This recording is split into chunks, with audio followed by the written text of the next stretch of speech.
I want to just, if you don't mind, there's an effort to try to create this commission here in the House to investigate so-called left-wing groups and fomenting violence and the like, or at least their speech and all.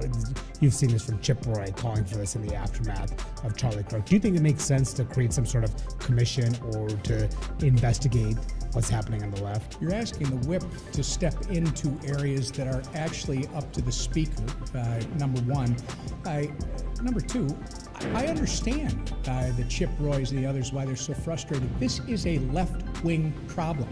I mean, when you have a Rutgers poll that 55% of people who are on the left politically in this country think it's minimally acceptable to assassinate a president, a Republican president, that's unacceptable.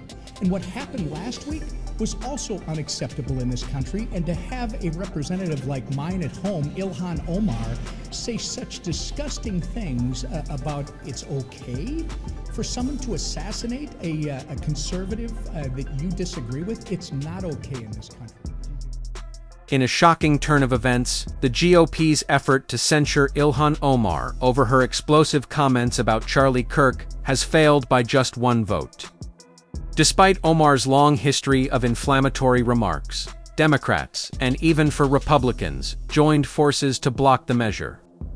In today's video, we're unpacking the backlash, the political fallout, and how the concept of free speech is being twisted to shield extremists instead of defending truth. The House will be in order. For what purpose does the gentlewoman from South Carolina seek recognition? Mr. Speaker, I rise to a question of the privileges of the House and offer the resolution that was previously noticed. The clerk will report the resolution. House Resolution 713, whereas Charlie Kirk was a lifelong advocate for freedom of speech, civil political discourse, and the political engagement of youth, whereas Charlie Kirk was a man of deep faith, a husband, and a father of 2 young children, whereas on September 10, 2025, Charlie Kirk was assassinated on the campus of Utah Valley University while exercising his First Amendment right to freedom of speech. Whereas on September 11, 2025, one day after the assassination of Charlie Kirk, Representative Ilhan Omar gave an interview on a Zateo town hall with Mahdi Hassan in which she smeared Charlie Kirk and implied he was to blame for his own murder. Whereas on September 12, 2025, 2 days after the assassination of Charlie Kirk, Representative Ilhan Omar reposted a video on X, formerly known as Twitter, which disparaged the character of Charlie Kirk and those mourning his death. Whereas the video Representative Ilhan Omar reposted on X states, Charlie Kirk is dead, and before the body got cold, the far right propped his corpse up as a cardinal for their holy war. Whereas the video Representative Ilhan Omar reposted on X further states, don't be fooled. These people don't give a single shit about Charlie Kirk. They are just using his death to further their Christo-fascist agenda. Whereas the video Representative Ilhan Omar reposted on X further states Charlie Kirk was a reprehensible human being. He enacted his political agenda by preying on weak-minded people. He took complex socioeconomic issues and simplified them by pointing fingers at out-groups, demonizing those groups, and seeking his massive following on them. Whereas the video Representative Ilhan Omar reposted on X further states Charlie Kirk was a stochastic terrorist, an adamant transphobe. He denied the genocide happening in Palestine. He believed in the subjugation of women. And in his last dying words, he was spewing racist dog whistles. Whereas the video Representative Ilhan Omar reposted on X further states Charlie Kirk was Dr. Frankenstein and his monster shot him through the neck. Whereas the video Representative Ilhan Omar reposted on X further blames Charlie Kirk for his own murder. Whereas Clause 1 of Rule 23 of the Rules of the House of Representatives provides a member, delegate, resident commissioner, officer, or employee of the House shall behave at all times in a manner that shall reflect credibly on the House. And whereas Representative Ilhan Omar's actions in the wake of the assassination of Charlie Kirk are reprehensible and affect the dignity and integrity of the proceedings of the House and do not reflect credibly on the House. Now therefore be it resolved that 1. Representative Ilhan Omar of Minnesota be censured. 2. Representative Ilhan Omar forthwith present herself in the well of the House of Representatives for the pronouncement of censure. 3. Representative Ilhan Omar be censured with the public reading of this resolution by the Speaker. And 4. Representative Ilhan Omar be and is hereby removed from the Committee on Education and Workforce and the Committee on the Budget of the House. The resolution qualifies.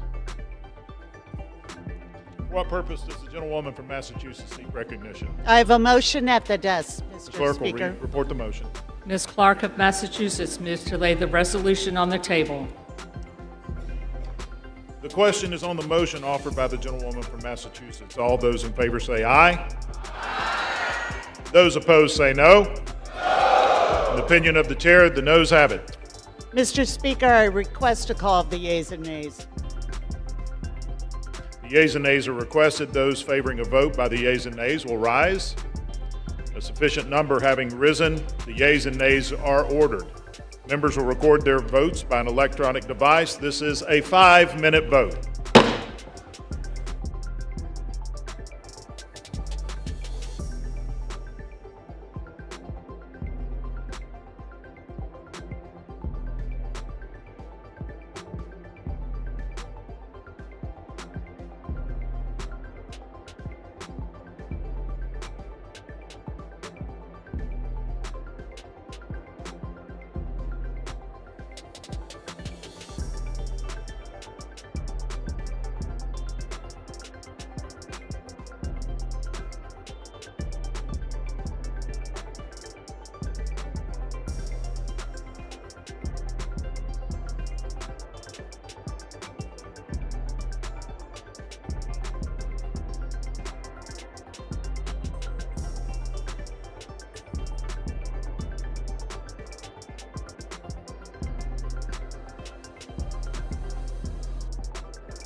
Welcome back to Alisten Reacts.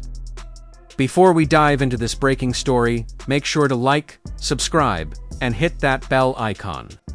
Your voice matters in this fight for truth, and I need every patriot standing strong beside me as we expose what's really happening in Washington now. Let's talk about the chaos that just erupted in Congress. Republicans introduced a resolution to censure Ilhan Omar for her disgraceful comments about Charlie Kirk following his passing. It should have been an easy, united stand, a chance for Congress to finally say, enough is enough. Omar has a long record of anti-American and divisive remarks. This was the moment to hold her accountable. But instead, the motion failed.